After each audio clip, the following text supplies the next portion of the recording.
All right, WMC, here's the video to find the winner of my last and final Joe Thomas full-size Badger helmet.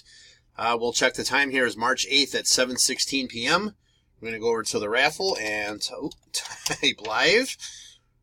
All right, and we've got March 8th at 7:16 p.m.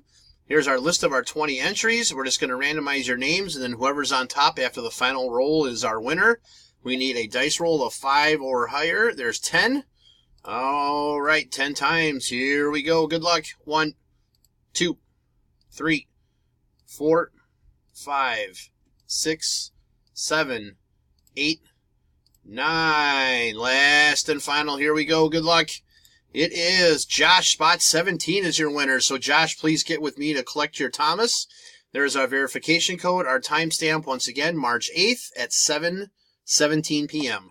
That's it, guys. Thanks.